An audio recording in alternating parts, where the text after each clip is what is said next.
प्रिय विद्यार्थियों, आज हम सब बहुत ही आसान ट्रिक से उपमा, उत्प्रेक्षा और रूपक अलंकार को पहचानना सीखने वाले हैं। हेलो स्टूडेंट्स, मैं संजीव मिश्रा अपने YouTube चैनल पर आप सभी का हार्दिक स्वागत करता हूं। आशा करता हूं आप सब स्वस्थ, मस्त और अपनी पढ़ाई में पूरी तरह व्यस्त होंगे। स्टूडेंट्स, आज हम सब अलंकार में अर्थालंकार पढ़ेंगे। अर्थालंकार पढ़ने से पहले थोड़ा अलंकार के बारे में जानते हैं। हालांकि शब्दालंकार मैंने अलंकार के बारे में बताया था। अलंकार का अर्थ होता है आभूषण या गहना। गहना या आभूषण, इसका प्रयोग पुरुष या महिला अपने को सुंदर बनाने के लिए करते हैं। इसी तरह से कविता को भी सुंदर बनाने के लिए कभी शब्दों का प्रयोग किया जाता है, कभी अर्थ का प्रयोग किया जाता है। मतलब जब शब्द के माध्यम से, शब्द के द्वारा आप कविता को सुंदर बनाते हैं तो शब्दालंकार होता है, और जब अर्थ के द्वारा आप कविता को सुंदर बनाते हैं, उसमें चमत्कार पैदा करते हैं, वह अर्थालंकार होता है। स्टूडेंट्स, आज बहुत ही आसान ट्रिक के माध्यम से अर्थालंकार के 3 प्रकार, उपमा अलंकार, उत्प्रेक्षा अलंकार और रूपक अलंकार, इन तीनों अलंकारों को कैसे हम परीक्षा में पहचान लें, चुटकी बजाते जितना आसान कैसे कर लें, आज उसी को हम लोग सीखेंगे। आप सभी का स्वागत है। देखते हैं कि परिभाषा क्या अर्थालंकार की। जब अर्थ के द्वारा कविता में सौंदर्य यानी सुंदरता, चमत्कार पैदा होता है, तब वहाँ पर अर्थालंकार होता है। अर्थालंकार के प्रकार, उप प्रकार या भेद क्या है वह देखते हैं। अर्थालंकार के 3 उप प्रकार हैं। पहला है उपमा अलंकार, दूसरा उत्प्रेक्षा अलंकार, तीसरा रूपक अलंकार। अक्सर इन अलंकारों में उपमेय क्या है, उपमान क्या है, वाचक शब्द क्या, साधारण धर्म क्या है, वह सब बताया जाता है। मैं आपको उसके बारे में तो हल्का सा बताऊंगा, लेकिन उसका उपयोग आपको नहीं करना है, केवल जानकारी के लिए। तो आइए जानते हैं कि उपमेय क्या होता है, उपमान क्या होता है, वाचक शब्द क्या है। आपका लेना देना केवल वाचक शब्द से होना चाहिए, बाकी के ऊपर आपको फोकस नहीं करना है। तो जैसे दिया है निम्नलिखित उदाहरण में उपमेय, उपमान, साधारण धर्म और वाचक शब्द ढूंढ कर लिखिए। अगर आपको यहाँ उपमेय, उपमान जानना है, साधारण धर्म जानना है, तो उस आपके लिए इम्पॉर्टेंट है। हालांकि मैं ट्रिक जो बताऊंगा वहाँ पर इन तीनों की जरूरत नहीं पड़ेगी, केवल वाचक शब्द से ही आप उत्प्रेक्षा अलंकार, उपमा अलंकार और रूपक अलंकार जान जाएंगे। तो उपमेय क्या होता है, जैसे यह उदाहरण है, सीता जी का मुख चंद्रमा के समान सुंदर है। तो उपमेय का अर्थ होता है जिसकी तुलना की गई है, जिसे किसी के समान बताया गया। अब इस उदाहरण में आप देखेंगे तो सीता जी का मुख जो है यह उपमेय है, इसकी तुलना की गई, इसे किसी के समान बताया गया। दूसरा होता है आपका उपमान। उपमान का अर्थ होता है कि जिससे तुलना की गई है, जिसके समान बताया गया है। तो यहाँ पे सीता जी के मुख को चंद्रमा के समान बताया गया, तो यह चंद्रमा क्या कहलाएगा, उपमान कहलाएगा। उपमेय का मतलब कि जिसकी तुलना की जाती है, जिसे किसी के समान बताते हैं। उपमान मतलब जिससे तुलना करते हैं, जिसके समान बताते हैं। तीसरा होता है साधारण धर्म। साधारण धर्म का मतलब है कि जो दोनों में समान हो। अब इस उदाहरण को देखेंगे तो यहाँ पे सुंदर शब्द जो है वह चंद्रमा भी सुंदर है, सीता जी का मुख भी सुंदर है।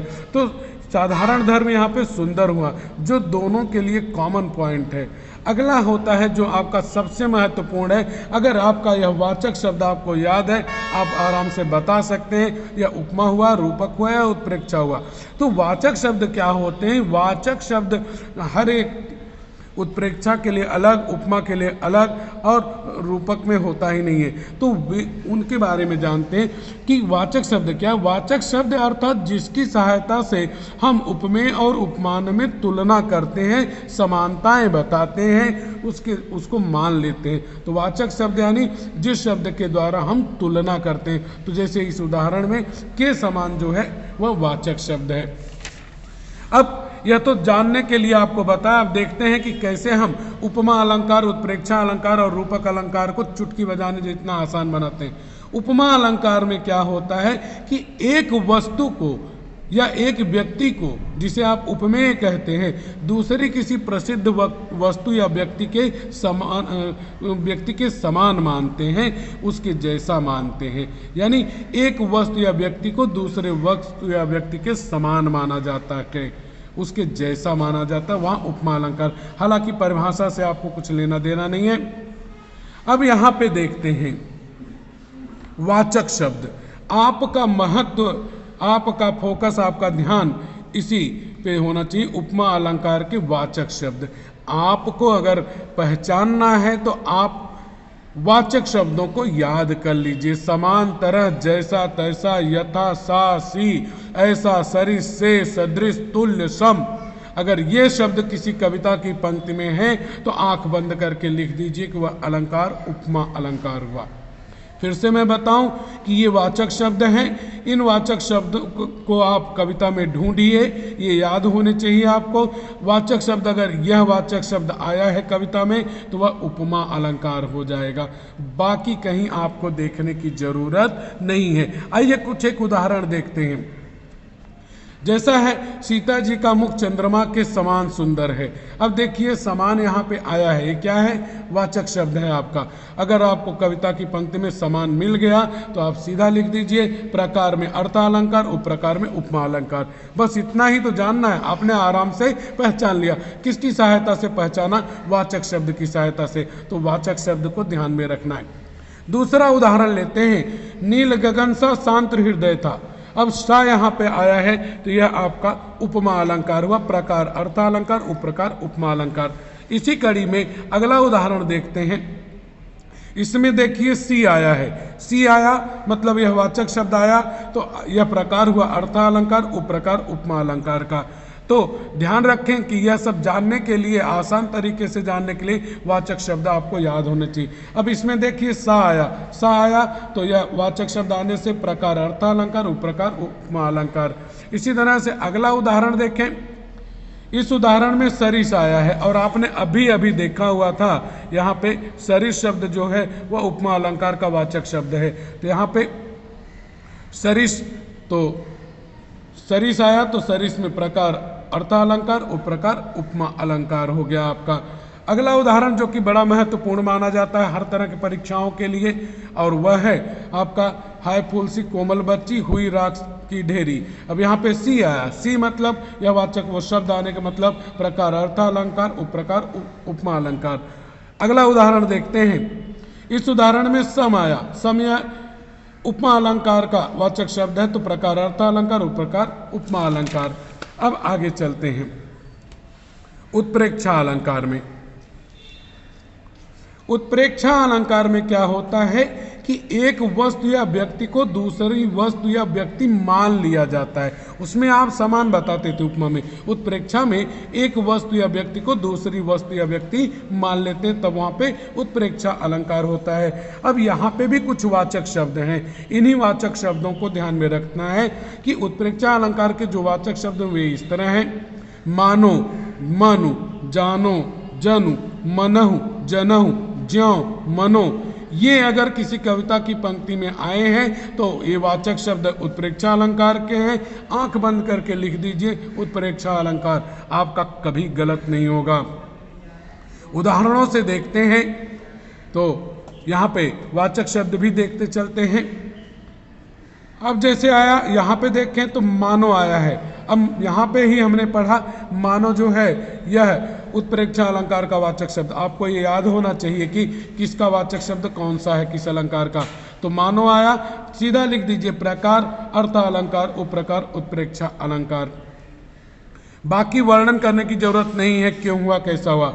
यहाँ पे देखेंगे यह वाला, यहाँ पे भी मानो आया है तो यह प्रकार अर्थालंकार, उपप्रकार उत्प्रेक्षा अलंकार। अगले उदाहरण को लेते हैं। तीसरे उदाहरण को काफ़ी इम्पोर्टेंट माना जाता है, खास करके पीसीएस या आईएएस एग्जाम के लिए। इसमें मनो आया है, मनो आया तो मतलब है कि यह उत्प्रेक्षा अलंकार हो गया। तो यहाँ पे क्योंकि यह मनो यह आपका उत्प्रेक्षा अलंकार का वाचक शब्द है, तो प्रकार अर्थालंकार, उपप्रकार उत्प्रेक्षा अलंकार। अगला उदाहरण इसमें देखेंगे यह महाराष्ट्र बोर्ड एग्जाम में परीक्षाओं में 10वीं में 12वीं में कई बार आया हुआ है। मार्च 20 मैंने लिखा भी है, मार्च 20 में आया हुआ था बोर्ड एग्जाम 10वीं में। तो यहाँ पे मानो आया है, मानो आया तो यह उत्प्रेक्षा अलंकार का वाचक शब्द है। तो प्रकार में अर्थ अलंकार, उपप्रकार में उत्प्रेक्षा अलंकार। इसी तरह से अन्य उदाहरणों को भी हम लोग देखते हैं। इस उदाहरण को देखें, यहाँ पे ज्यों आया, ज्यों आया तो यह वाचक शब्द उत्प्रेक्षा अलंकार का, प्रकार अर्थ अलंकार, उपप्रकार उत्प्रेक्षा अलंकार। अगला है, इस उदाहरण में देखेंगे तो ज्यों आया, ज्यों और ज्यों दोनों एक ही माने जाते हैं, चाहे वह ज्यों हो चाहे वह ज्यों हो। यह भाषा भ्रम के कारण हुआ है। तो यहाँ पे ज्यों आया तो यह प्रकार हुआ अर्थालंकार का, उपप्रकार उत्प्रेक्षा अलंकार का। क्यों? क्योंकि ज्यों जो है वह उत्प्रेक्षा अलंकार का वाचक शब्द है। और कुछ उदाहरण देखते हैं। मानो आया, मानो फिर से ये वाचक शब्द उत्प्रेक्षा अलंकार का, प्रकार अर्थालंकार, उपप्रकार उत्प्रेक्षा अलंकार। इसी क्रम में अगला उदाहरण यहाँ पे देखेंगे, जनु आया, जनु आया तो यह वाचक शब्द उत्प्रेक्षा अलंकार का, प्रकार अर्थालंकार, उपप्रकार उत्प्रेक्षा। चुटकी बजाने जितना मैंने कहा था आसान है, आप देखिए उतना ही आसान है। यह इंपॉर्टेंट माना जाता है खास करके आईएएस पीसीएस के लिए या फिर सिविल सर्विसेज के लिए। यहाँ पे मनु आया तो मनु जो है यहाँ पे वाचक शब्द है उत्प्रेक्षा अलंकार का, प्रकार अर्थालंकार, उपप्रकार उत्प्रेक्षा अलंकार। तो यह आपका उत्प्रेक्षा अलंकार भी समाप्त हुआ। अब रूपक अलंकार में आपको ज़्यादा ध्यान देने की जरूरत है। रूपक अलंकार क्या होता है कि जब दो वस्तुओं में बहुत अधिक नज़दीकी होती है, समानता होती है, इस कारण से एक वस्तु या एक व्यक्ति को दूसरी वस्तु या व्यक्ति बना दिया जाता है, अर्थात एक व्यक्ति को दूसरे व्यक्ति का रूप दे दिया जाता है, एक वस्तु को दूसरी वस्तु का रूप दे दिया जाता है। यानी एक वस्तु या व्यक्ति को दूसरी वस्तु मान लिया जाता है या दूसरा व्यक्ति मान लिया जाता है, तब वहाँ पर रूपक अलंकार होता है। और एक विशेष बात, रूपक अलंकार में वाचक शब्द नहीं होता है, लेकिन हाँ रूपक अलंकार में जो उपमेय और उपमान होते, उपमेय क्या होता है जिसकी तुलना की जाती, उपमान क्या है जिससे तुलना की जाती, वो दोनों शब्द पास पास में होते हैं। अब एक उदाहरण देखते हैं, मैया मैं तो चंद्र खिलौना ले हूँ। अब यहाँ चंद्रमा और खिलौना ये उपमेय उपमान हुए, तो उपमेय और उपमान हुए, इसको इसका रूप दिया गया है, चंद्रमा को ही खिलौना बना दिया गया है। तो यहाँ पे रूपक में क्या होता है, एक वस्तु या व्यक्ति को दूसरी वस्तु या व्यक्ति का रूप देते हैं, यानी उसे दूसरी वस्तु बना देते हैं। तो यह रूपक अलंकार हो गया, क्योंकि यहाँ पर एक वस्तु को दूसरी वस्तु बना दिया गया है। अगला उदाहरण देखते हैं,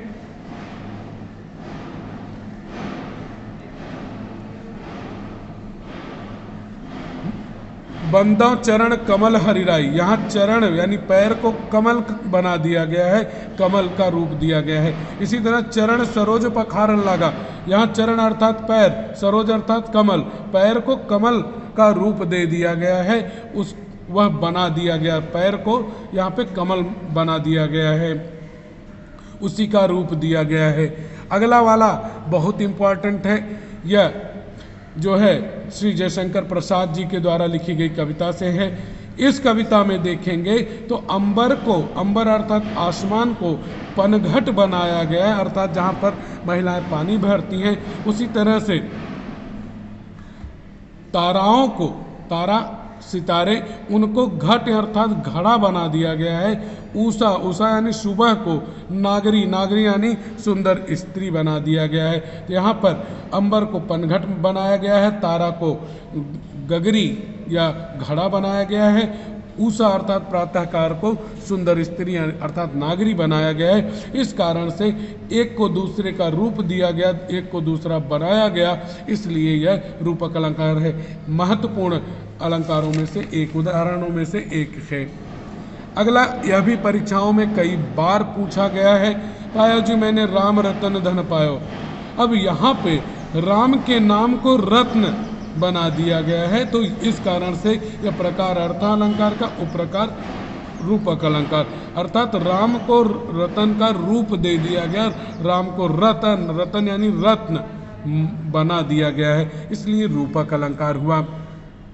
इसमें देखेंगे गुरुपद अर्थात गुरु के पैरों को पदुम, पदुम अर्थात कमल बनाया गया है, तो उसका रूप दिया गया, इसलिए प्रकार अर्थालंकार उप प्रकार रूपक अलंकार हुआ। कुछ अन्य उदाहरण भी देखते हैं, जैसे यह है, यहाँ पे देखेंगे जिसमें अब मैंने मिक्स किया हुआ है, कहीं पे रूपक है, कहीं पे उपमा है, कहीं उत्प्रेक्षा है, कहीं पे यमक है, कहीं श्लेष है, कहीं अनुप्रास है। अब यहाँ पे बेनी बेनी शब्द दो बार आया, यानी एक शब्द दो बार आया, दोनों के अलग अर्थ हुए, तो यहाँ पे इस प्रकार शब्दालंकार उप प्रकार यमक अलंकार। इसी तरह से यहाँ पे इसमें मानो आया, और मानो उत्प्रेक्षा अलंकार का वाचक शब्द है, प्रकार अर्थालंकार उप प्रकार उत्प्रेक्षा अलंकार। इसी तरह से इस उदाहरण को देखेंगे तो यहाँ पे कालिंदी कूल कदम्ब की डारन, यहाँ पे क अक्षर एक से ज्यादा बार कई बार आया है, तो यह प्रकार शब्दालंकार उप प्रकार अनुप्रास। यह ड्रिलिंग के लिए मैंने अंतिम में रखा हुआ है। इसके बाद यह उदाहरण देखेंगे तो मानो आया है, मानो आया तो यह प्रकार हुआ उत्प्रेक्षा, प्रकार हुआ अर्थालंकार उप प्रकार उत्प्रेक्षा अलंकार।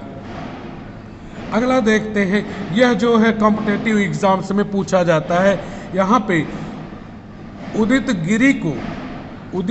गिरी को मंच का रूप दिया गया है, मंच बना दिया गया है। रघुवर को बाल पतंग अर्थात उगता हुआ सूर्य बनाया गया है, उसका रूप दिया गया है। संतों को, महात्माओं को सरोज अर्थात कमल बना दिया गया, इसका रूप दिया गया। लोचन अर्थात आंखों को भृंग अर्थात भंवरे का रूप दिया गया, वह बना दिया गया। इस कारण से ये सभी रूपक अलंकार हुए, प्रकार अर्थालंकार उप प्रकार रूपक अलंकार। कुछ एक और उदाहरण देखते हैं, उसके पहले इन शॉर्ट देख लेते हैं कि तीनों में अंतर क्या होता है। उपमा, उत्प्रेक्षा और रूपक में क्या अंतर है। उपमा अलंकार, उत्प्रेक्षा और रूपक। पहली चीज कि उपमा अलंकार में एक वस्तु या व्यक्ति को दूसरा वस्तु या व्यक्ति के समान बताते हैं। उत्प्रेक्षा में एक वस्तु या व्यक्ति को दूसरी वस्तु या व्यक्ति मान लिया जाता है। रूपक अलंकार में एक वस्तु या व्यक्ति को दूसरी वस्तु या व्यक्ति बना दिया जाता है, उसका रूप दे दिया जाता है। इसमें जो वाचक शब्द हैं उपमा अलंकार में, उसमें समान, तरह, जैसा, तैसा, यथा, सा, सी, ऐसा, सरिस, से, सदृश, तुल्य, सम, ये जो है इसके वाचक शब्द है। अगर इतना आपको याद है आप आसानी से लिख सकते हैं। उत्प्रेक्षा अलंकार के वाचक शब्द है मानो, जानो, मनु, जनु, मनहु, जनहु, मानहु, ज्यों, मनो।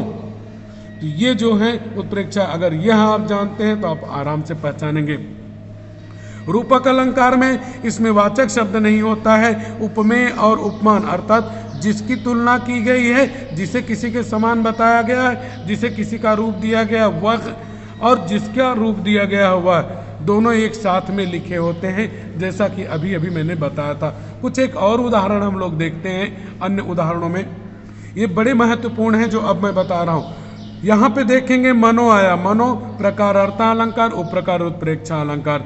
अगला है यहाँ पे जैसे आया, जैसे मतलब प्रकार अर्थालंकार उप प्रकार उपमा अलंकार। यह मैंने कैसे जाना, यह मनो वाचक शब्द है, वाचक शब्द उत्प्रेक्षा अलंकार का, यहाँ पर जैसे वाचक शब्द उपमा अलंकार, इस कारण से यह आपका महत्वपूर्ण है। संसार को यहाँ समर स्थली अर्थात युद्ध का मैदान बना दिया गया, संसार को युद्ध के मैदान का रूप दिया गया है, इस कारण से यहाँ प्रकार अर्थालंकार उप प्रकार रूपक अलंकार हो गया। कुछ एक और उदाहरण देखते हैं।